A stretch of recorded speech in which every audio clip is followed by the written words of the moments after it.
So mga kamaster, yung unang video ko di ko na pinakita. So simula na tayo ngayon. Tinanggal ko ng mga part ng manubela. Tinanggal ko. Bumili ako ng bagong bearing. Yan po, pinakita ko sa inyo. Bearing ng manubela. So ito, nilagyan ko ng mga grasa para hindi siya tumunog. Kailangan natin lagyan. Matulas-tulas. Hali, dalawang bearing ikakabit ko. Nilagyan ko na rin. So pupunas muna ako ng kamay. Medyo malagkit ng mga grasa. So bali ngayon, naikabit ko na yung bearing sa ikabit ko na yung sa manubela. So niipitan ko na para hindi siya maluwag. Kailangan maikpit mabuti para yung bearing hindi siya umuuga. Kailangan maikpit yung manubela mismo lalagyan ng bearing. So pinipihit ko na. Ayan po mga kamaster. So mga kamaster, so bali bago tayong bumiyahe, i-check po natin yung mga part ng mga motor natin. Siyempre pag bumiyahe po tayo, laging handa. I-double check po yung mga pesa natin o lahat ng mga pesa, pension, yung mga konting lamat ng mga pesa, kailangan mapalitan. Iwas disgrasya ba? So bali mga kamaster, double check talagang. Kaya sa mga kamaster, safety tayo lahat mga sasakyan natin. So ingat, double check lang mga sasakyan natin. So mga kamaster, so bali ngayon naikabit ko na po yung ng manubela. Sunod po natin, iikpitan ko na po yung tornilyo. So tas inuuga ko muna bago natin ikabit. Yan po ang mga kamaster. Mahirap muna ikabit. Talaga maselan yung mga part ng cover ng TMX 155. So ikakabit ko na po yung manubela. Inaayos ko na para may kabit na yung shock telescopic. So bago ko ikabit ng telescopic, ilagyan ko muna ng cover. So mahirap ikabit. Sa kabila naman, nilagyan ko ulit. Hirap ipasok dahil may koma. Yan po. Kakabit ko na yung telescopic na. Bago ang lahat, siguraduhin natin yung tamang pagkabit para hindi sumayad yung mga cover at saka telescopic na shock. So tinignan ko muna mabuti. So bali yung yung tinali ko sa manubela, tinanggal ko muna. So yung tinali ko sa manubela, tinanggal ko kasi kanina tinanggal ko yung sa manubela kasi malalaglag para hindi ako mahirapan. So nag-iisa lang po ako kasi magkabit, kaya tinali ko lang. So yun, tinitignan ko muna mabuti kung ano yung kulang pesa bago ko ikabit yung telescopic na shock. Yan po. Bago lahat, nilinisin ko muna itong tubo na to para hindi kalawangin. Nilagyan ko ng krudo. Nice. Para matanggal yung kalawang. So ikakabit ko na. Mahirap din yung ikabit. So isushoot ko ng mga kutas ng manubela sa So bali ko na, ikakabit ko na yung tornilyo para hindi malaglag yung telescopic. Siguraduhin natin na ikabit para hindi mabaluktot yung telescopic, para hindi mauga or matanggal. So palagi tayong safety ng mga part ng motor ng telescopic. So mga kamaster, kaya po bali nigpitan ko na yung tornilyo sa telescopic. So ilagyan ko na ulit yung isang baba ng tornilyo. Yan, nilagay ko na para ikpitin ko na mabuti.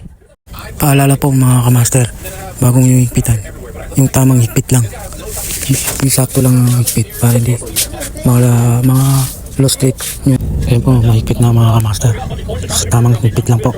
So tapos na yung telescopic ng ginawa kong isa. Pangalawang telescopic naman, dating yung pa rin ang tatanggalin ng kalawang, nilagyan ko ng krudo para matanggal yung mga kalawang na yan. So ipapasok ko na yung telescopic sa may manubela.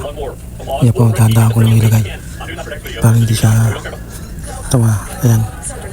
So mga kamaster, ikpitin ko na sa taas, sa baba naman. Yung tamang ikpit lang. So, okay. Tapos na mga kamaster. Okay mga kamaster, ito. Yung tornilyo naman sa taas ng manobela. Ilagyan ko muna ng grasa bago ko ikpitan sa manobela. So, lalagay ko na. Ayan po mga kamaster, hinipit ko ng mabuti. Ayan po, gamit sa katala, 42 mm. So, okay na. Okay na mga kamaster, okay. Safety na po yan. Tapos pinagalaw-galaw ko muna yung manopela para hindi siya tumunog. So, bali, okay. Safety na po. Pwede na magbiyahe sa Pampanga. Alright. Pinagalaw-galaw ko muna yung manopela mga kamaster. Bali, o yung pagkakabit ng manopela.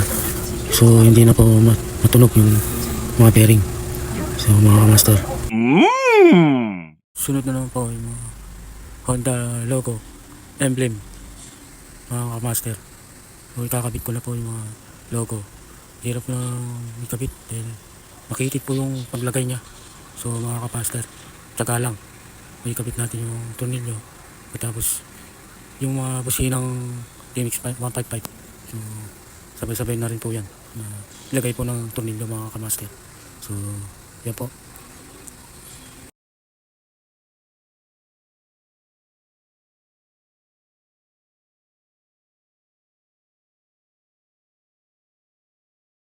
So bali kinabit ko na po yung tapalodong ng gulong. So, pagkatapos yung mga kamaster, ito dito naman tayo sa gulong, kakabit ko na. So bali bago ilagay yung mga gulong, ikakabit ko lang yung mga part ng preno tsaka yung mga ng gulong, mga kamaster. Yung safety yung paglagay para hindi tayo madisgrasya. So mga kamaster,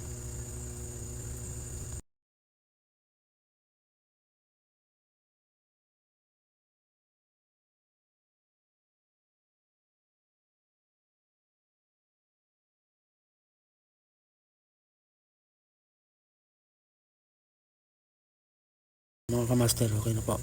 Pinagpit ko na para sigurado pwede na mag long ride. So pagkatapos ng pagigpit doon sa bandang tapalodo, inigpitan ko muna. So pagigpit, okay, pwede na mag long ride na mabiyahe sa pag umuwi kami. Yan ang po ang ginagamit namin papunta sa Pampanga. So lagi tayong handa para pagka gamit iwas disgrasya. So good job mga kamaster. So, okay, dito na naman tayo sa likod, part ng bearing to sa may bandang preno. I-double check ko muna dito.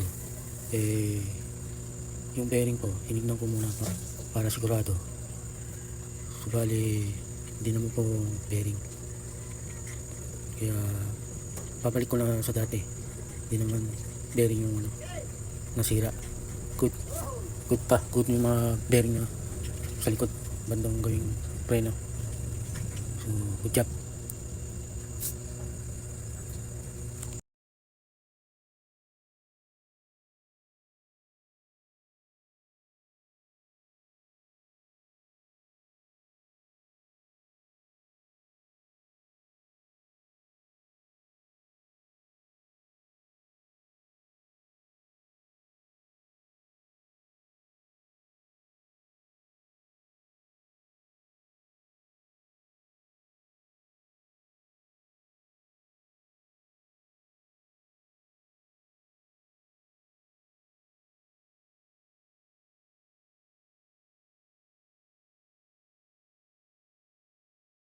Yun, no? Maganda. Okay. Makinis pa. Medyo hindi pa napaliguan ng motor ko. So, matumi pa yung ilalim. Bukas ko na malilisan yan para makinis. Maangas ng motor nito. 155 TMX. Hanggang dito na lang tayo. Bye bye mga kamaster.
kamaster, okay na po yung ginawa ko ng manobela. Yung sirang bearing, pinalitan ko ng bearing. So wala nang tumutunog. So okay, good job mga kamaster. So bibiyahin na kami sa Pampanga, pwede na to.